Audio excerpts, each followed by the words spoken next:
Hi, folks. I don't understand this lighting. It's like killing me. This lighting is killing me. You can't hardly see me. I don't understand it. But anyway, um, I got outside and actually I felt much better. Even though I looked at a mess, I felt much better walking around, getting air. I did a little bit of shopping, but my house is a mess. But I ain't saying I don't care, but just right now, I'm just not really worried about it. Nobody really comes over or anything, but I know eventually I have to get to it. But the little bit of energy that I have, I need it for my client tonight. So, this will be my first day going there in about maybe 3 weeks because I've been out like about 3 weeks. So, go figure. So, I'm hoping that tonight she won't make up for the 3 weeks and be fussy, fussy, fussy because I have made up my mind today. I'm not taking her bullshit. Her bullshit could either end up one or two ways. Either I could end up staying or I could just call and say, I'm done. Mama's here. She can take care of you. Okay. I know I could lose my job or whatever, but right now my health is in pretty much jeopardy. If I say myself, I don't know when I'm up or down. Right now I'm feeling okay. I'm up. I took some Dalfa, which gave me a little bit of energy. And I got a Red Bull there. I don't know what that's gonna do to me because I bought it before. It did crap for me. I don't know what the big hee ho about that crap is. It's just fucking caffeine if you ask me. But I'm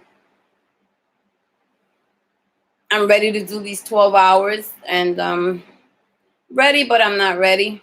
I only bought 3 Lucy's, so I have two.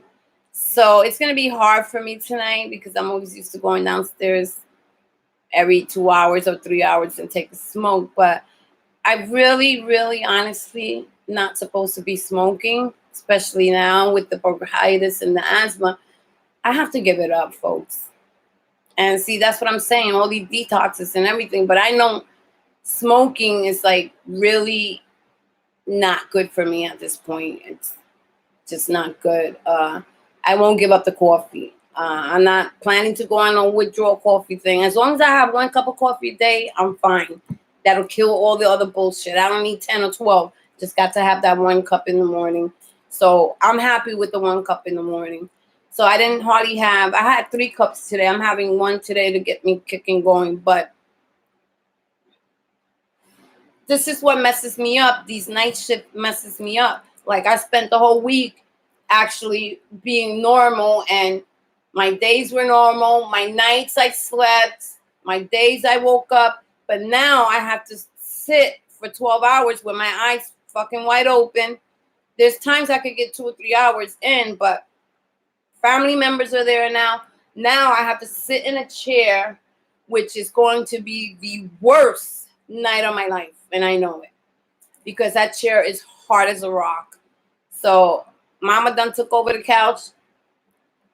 I know my body's gonna be like fucked up. So that's what I'm not gonna like, but I have to go to work. I didn't want to do the how you call the election, but I also thought about my bills being out for 3 weeks. I took a hit, so at least when that check comes, bang, straight to the credit card. You won't miss what you don't have. So my point is, I didn't have it in the beginning. I have it now, and it's going to one place. That check is already spoken for, which is a relief for me because I don't have to dip in my regular money that I need for other bills to pay. So it won't, I mean, it'll be a little hard, but not as hard as like, you know, paying this bill and paying that bill and also taking out for the credit cards on that same account. No, I get that nice little chunk, put it on there. Got another election up, put that to the next credit card. The other one, I'm going to take my time and just pay $50 a month because I'm off of the two other ones. The other ones, once they're off my back, I am fine with it. So I guess, sometimes things are rough, but sometimes something always comes around. And like I said, the Lord doesn't leave me strapped all the time. I mean, I'm not saying that from one bad thing came a good thing, but This money came at a time where I really needed it, and it's going to be such a relief to know that I'll be able to pay that credit card in like no time. I'm not even going to take $1 out of it. I'm going to cash it. No, as a matter of fact, I'm going to deposit it so that not $1 of it goes to anybody. And that whole amount, one chunk, one card. The next check, one chunk, one card. And I think I have like $100 balance in both of them, which is really, I ain't saying I'm rich or anything, really won't be nothing compared to be 300, I'll be like really, really getting them off my back, I get pretty good scores, but I want them clean because, Christmas is coming up.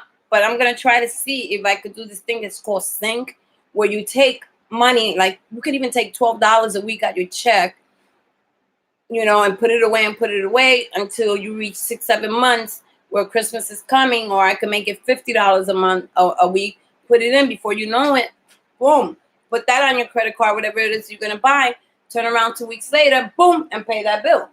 Not only is it working for you, you're getting a nice credit score. The quicker you pay, the better it is. I was late twice on 2 bills. Never have I been late. And I hope that it goes, that they feel, okay, this is not her regular routine.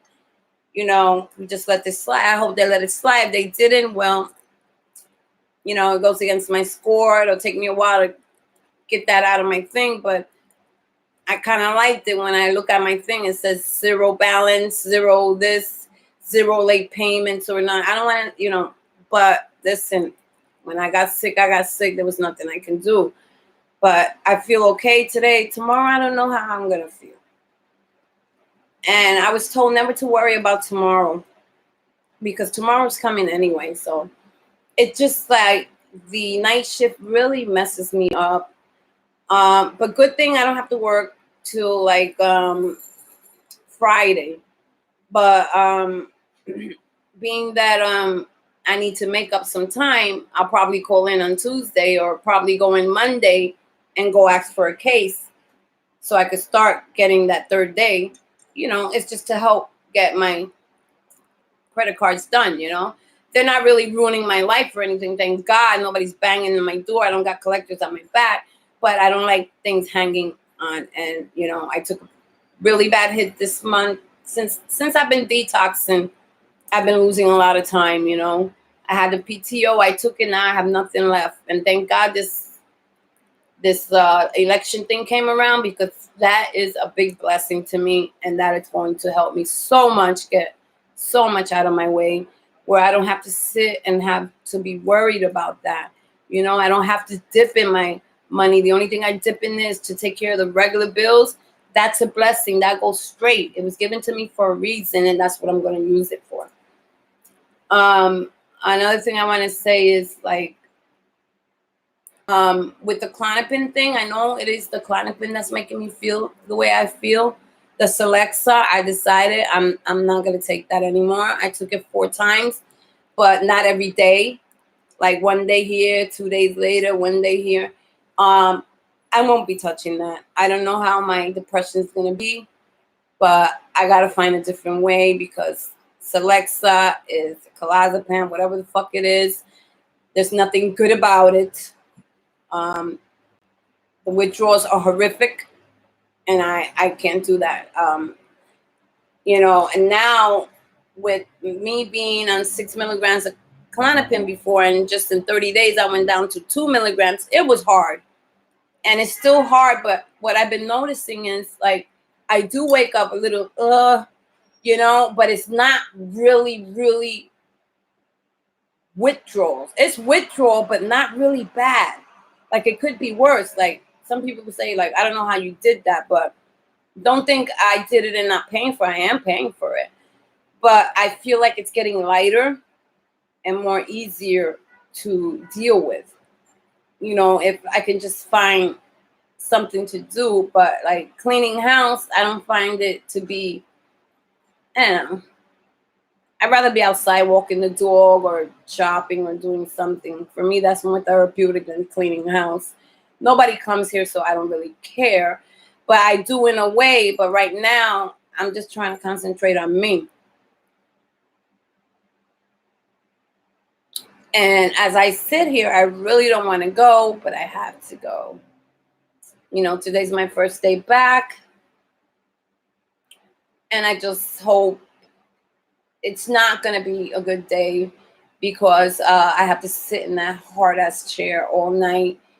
And it's really bad on the neck. I took some Bengay with me because I know it hits me really hard. Can't lay down, table's too low, and it's just a horrific thing. I always take my little airplane pillow with me, which I gotta find before I leave, and I ain't leaving this house until I find it because that's such a great help. I put it on my neck, and I can lay back. I at least have something, but I know that tonight it's not gonna be an easy night. So I hope it be a quick night. But like I said, right now I'm not buying packs of cigarettes anymore. I'm buying Lucy's, but still, in all, it's still not good for you. But Rome wasn't built in a day. I'm waiting for some patches and stuff to come to the mail, and I was hoping that by today, but I think it says Friday on it.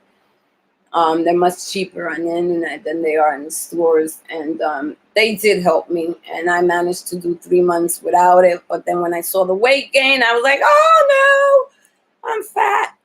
But my sister said, you're fat, but you're breathing better and you smell better, and so I'm gonna give it another chance.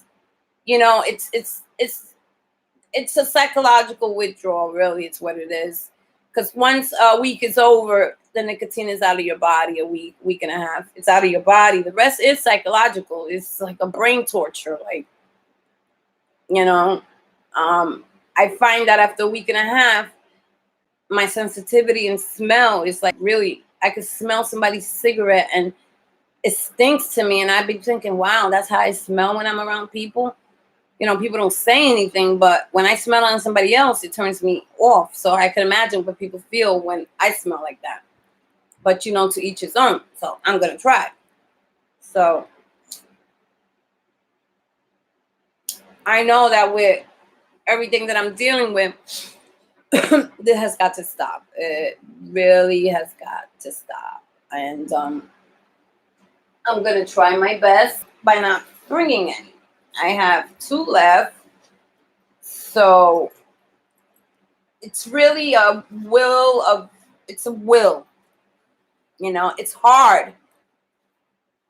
But to me, it's easier than fucking breaking the habit of fucking freedom and all that shit. That does nothing for me anymore. But I did notice that the Klonopin is getting much better to deal with. I noticed that, and I'm kind of glad about that because in the beginning, oh my God, guys, in the beginning it was torture, but I refused, and it worked. I refused to put my body through that. I didn't want another one. I couldn't afford another one. So on that point, I did not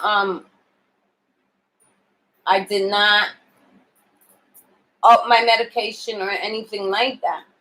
So let me see. I'll tell him I'll pay him later. Did I pay him? Anyway, so it was kind of torture for me. So I know I could do the cigarette thing. I've done it before. Hi, Destiny, how you doing? I'm doing better than usual. The pneumonia's gone. But now I have a little portion of could be asthma, could be bronchitis. I'm just waiting on some meds for that. And then when my regular doctor comes back from vacation, I'm going to take all these tests to rule out. But my family is all, how you call it? All of them have asthma and all of them has bronchitis. But this is one thing that I need to get rid of, which will make everything a little easier for me, but it's hard. So like I was saying, I'm only taking one to work and the rest of the night will be a psychological torture. Oh, great.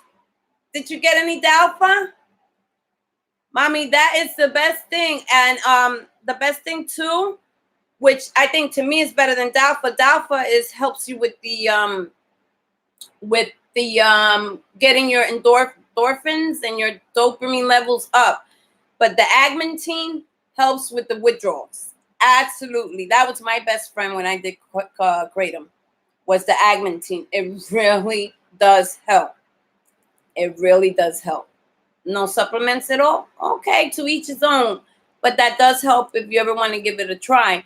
But like I said, tops 3 days, tops 4 are the physical. The rest is psychological, and then maybe the pause, which doesn't last that long. Altogether, give it a month. But the rest of it is going to be you trying to get your energy back. That's where the Dalfa comes in, if you ever want to try it like that. But you have to find a way to get yourself going and moving around. I haven't done Kratom in a while because I tell you I've been dealing with the Klonopins and stuff. I went from 6 down to 2. I'm noticing that now it's getting, I still feel it, but not as bad as I used to. So I'm feeling like it's lightening up, which is better because now it's not that much torture like it was in the beginning. So, it does take a while. So, I mean, the other 2 are working, because if they weren't working, if I had tolerance, those 2 wouldn't be working at all. But it's not that. It's just that it's missing the other 6, the other 4. Oh, yeah, baby. Stay far, far away. Klonopins were only meant to be when you're having, what do they call that? Anxiety attack. That's only when you're having an anxiety attack. Other than that, if you're feeling fine, there's no need to take that shit. None at all. Because that everyday shit, not everybody gets anxiety every day. I mean, there's some anxiety that you can kind of deal with it by yourself, but leave that shit alone. If you get an anxiety attack that's really bad, take one, yes. But don't make that shit an everyday shit, because it only took 2 weeks for me to get addicted to that. 2 weeks. The doctor put me on Celexa, and I've been playing around with it, but I know what a Celexa is. An SSRI. I'll be honest with you, it does work. It got me out of that deep depression I was in a couple of days ago. But I know there's a bad withdrawal with it.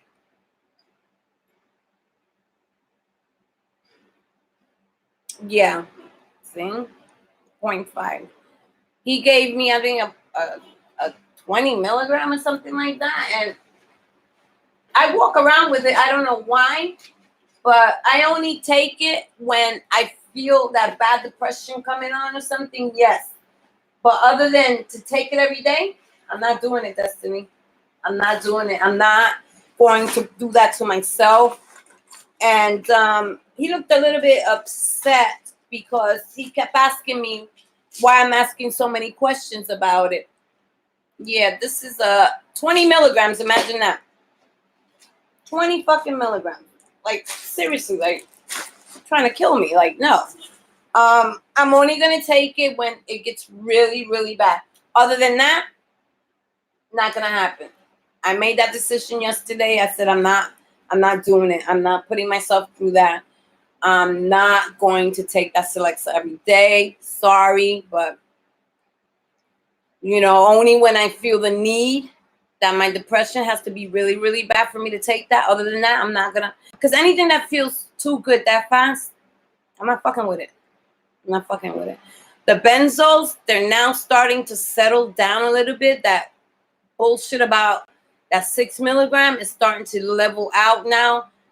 I mean, I still feel it, but not as bad. Like today, I took my 1. I usually take the 2, but I took my 1. Later on, I'll take the other one.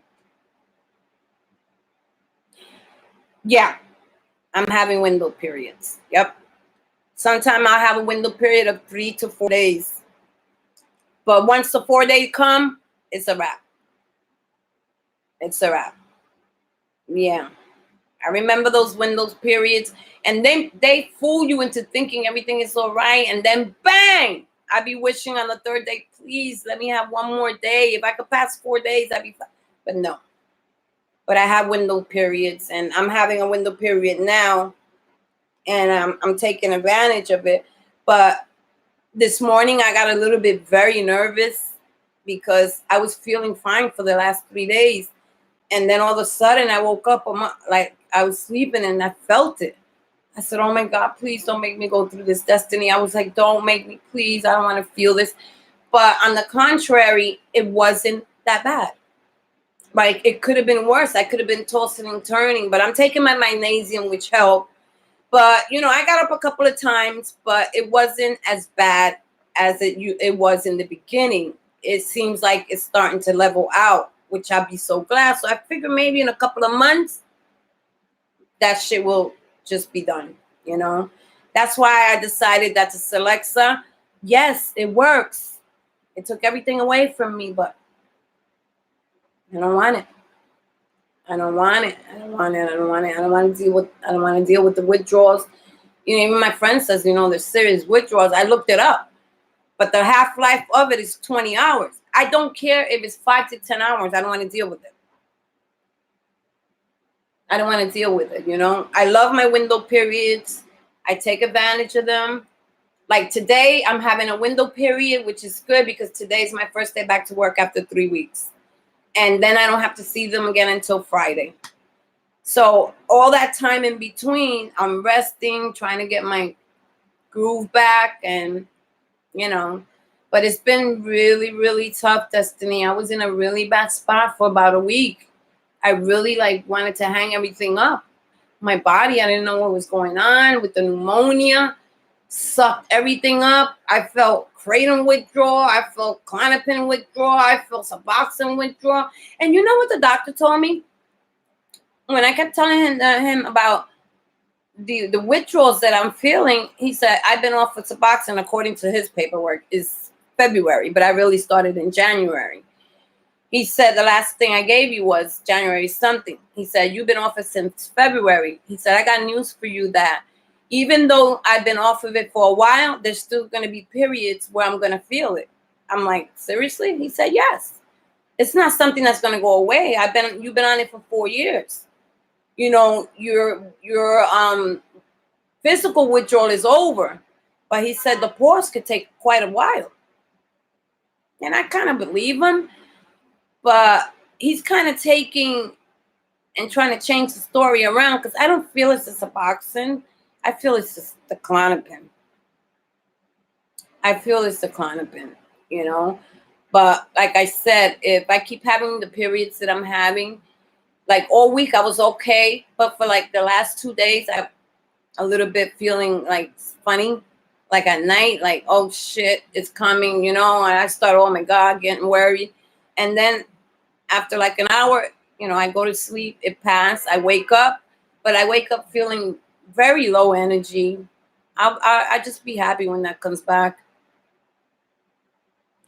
Honey, let me tell you, I don't have any enemies, but I do not wish benzo withdrawal to nobody. And like I said, I'm giving my body time to heal. I'm giving my body a chance to get used to those 2 milligrams instead of that 6. And then I'm starting maybe in January, it'll probably be February when I start titrating off for the benzos. But I do not. Anytime I hear somebody, I'm going to go on a benzo, I'd be like, baby, look it up. Some people do need it. But I'm saying that some doctors don't tell you what happens afterward. I'm still waiting for my doctor to tell me. So I told him I wanted to get off the Klonopin. He offered me something last month and going to tell me, I never told you that. Like, are you really playing games with me? You told me you would take the Klonopin and give me something else, like probably in the benzo family. I just didn't want that feeling again. But deep down inside, he knows that what I'm going through is the withdrawal. So he said, if you take the antidepressant, it will make things even a little better, which it did. But the withdrawal thing, I don't care for it. I don't care. I don't know how I'm going to do it. Maybe I should start looking up herbal supplements, some teas or some other stuff for anxiety or for depression. I'm going to start looking into that because I will not be touching those Celexa. Not at all.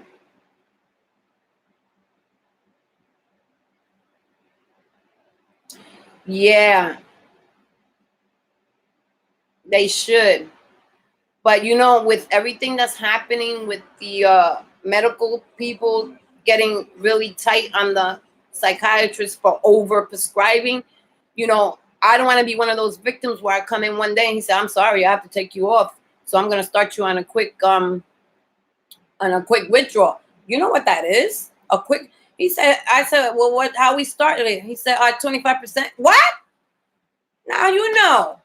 If you know anything about benzo, if you take 25% of a benzo off of somebody, oh my God, you might as well fucking dig a grave for them. Can't do it like that. Can't do it like that. The one that I'm gonna do is gonna be 11 millimeters a day for 2 weeks. I might even stretch it for 3 weeks just to make sure to give my body time enough to get used to it. Once I get used to it, then I move to the next phase, which is another 11 millimeters until I keep going and keep going. And then if it starts bothering me, then I stay put, give it another week or two, and then keep going. That's how I'm going to keep doing it, you know, because benzos, I didn't start them overnight, so it's going to take me some time. But I'm glad that I still do have a little bit of benzo withdrawal, but not that bad. It's not that bad. It's true what you say. They should just leave you on a benzo forever. I know this one lady that she's walking around with her head cut off. I'm pretty sure you've seen her on the videos, the older lady. Yes. My kratom group, not my kratom group. I belong to a benzodiazepine group, and there's been 2 deaths so far this year. 2 deaths. And one of the young girls was only 20 years old. Yes, there's been deaths over benzos where people have killed themselves. Yes. And imagine, like they tell you, you can't cold turkey, and I did that anyway. You could go into how you call it a seizure, and if you're home alone, you're fucked. You could fall, hit your head, bang. Nobody will know. Yes, people have died over benzos. People have died over oxycodone when their doctors, after 20 years, say you can't get no more. I know this one lady where I used to live at threw herself off a 12th floor window because they took a boat of her, not her, well, you could call it a benzo, her Xanax and her something else she was on. The doctor cold turkey her. Just came one day after 20 years of putting her on that shit, decided he couldn't do it anymore. She killed herself. Everybody on the block saw her throw herself off that. She didn't survive. Yeah, so far in my group, 2 people have killed themselves. Yes. That's how deep that shit can get. I'm not saying some people are weak, but it takes a lot out of you. And sometimes we get mixed up with the feeling like if we just kill ourselves, all the pain will go away. But then we have repercussions because we're going to go to hell. You know, you believe in that. So why torture yourself? I mean, I had feelings of fucking wanting to kill myself. You know, that's how bad this shit got for me. You know, I have to go to the hospital, I had to go to the ER because everything was just with the how you call it, pneumonia. It felt like all the shit that I put in with the kratom and the Suboxone and the kratom, everything hit me all at once. It felt like I started all over again. Oh, Destiny, I was so scared. I said, I ain't doing this. I'd rather kill myself. That's how far I got. Sister came, picked me up, took me to the emergency room. It was not cute. They right away gave me Celexa, which I didn't approve of, but they gave it to me anyway. So I signed myself out of the hospital the next day. I said I didn't come in here. I didn't say I was suicidal. My sister thought this was the best place for me. I didn't say I wanted to kill myself. I was just bugging out. I'm not staying here. So I tried it for 4 days. But in the 4 days, I did it like one day, like say I'll do it today, but I won't do it tomorrow, and I do it the next day. I did it 4 times. I ain't messing with it. I'm not doing it. I'm not doing there. The warning signs. My doctor asked me, what is it that I be looking at? He told me to stop looking at YouTube and stop looking at all those stuff about withdrawal because they're not doctors. They don't know what they're talking about. So I said, so you telling me millions of people that are suffering right now are lying? No, they're not lying. I said, I can't afford another withdrawal. He doesn't know. I'm not taking it, Destiny. I'm not doing it. I'm not doing it. I've been since January like this. I'm not doing it. No.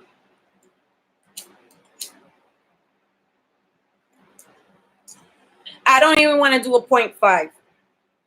Now, if it gets to the point where I get lower than 0.5, maybe I'll stay on a 0.1 or something. But I don't want it. I want it to be completely out of my body. I only want it when I need it. And let me tell you, I didn't start suffering from anxiety until I started detox. I thought they were clonidine, and I took them for the kratom. And before I knew it, I was like, what the fuck is wrong with me? What a mistake. Silly mistake. And I'm paying for it. So, yeah, people have killed themselves. Every time I turn around, I see it. I say, we lost another one. I was like, oh, wow. Because these people pour their hearts out. There's people that have gone cold turkey, even after 18 months, are still going through Destiny. I can't go through that. And the only way, I mean, you'll suffer, but not as much going through it's called the Aniston Manual, where this doctor tells you and shows you how to get off the benzodiazepine, where you don't have to really go through a serious withdrawal. You know, it's a slow tapering, but it's not a painful one. So that's what I'm going to be doing. Anyway, Destiny, it's time for me to go to work. You have a wonderful evening, and honey, just like you put on this thing, be careful of the benzo. Leave it alone. Do it only when you really, really got to do it. But don't do it. Please be afraid of the withdrawal. It is seriously, take it from me. You don't want to go through that. Leave it alone. Leave it alone. If it ain't bothering you, leave it alone. Don't mess with SSRIs or benzo. Look them up when you have, and you'll see the most sorriest, sad shit, you know, and it tells you full blank. People even be cursing. Stay the fuck away from this thing. Stay away. So, okay, you're beautiful. I don't want nothing to happen to you. You know, maybe you're learning something from me, and I'm telling you as a true friend, stay away from SSRIs and benzos. They're fucking no good. Like, you taking your little point, whatever, leave it like that. Don't up it no more. Just leave it like that. When you're ready to get off it, it won't be such a big challenge for you. But if you're on it, stay. Whatever you're doing at night, stay with it. Don't up it anymore. Leave it alone. Leave it alone. It's not going to make you feel any better or any worse. Okay? So I'll see you tomorrow, and you have a wonderful evening. Let me see. I'm trying to write something here.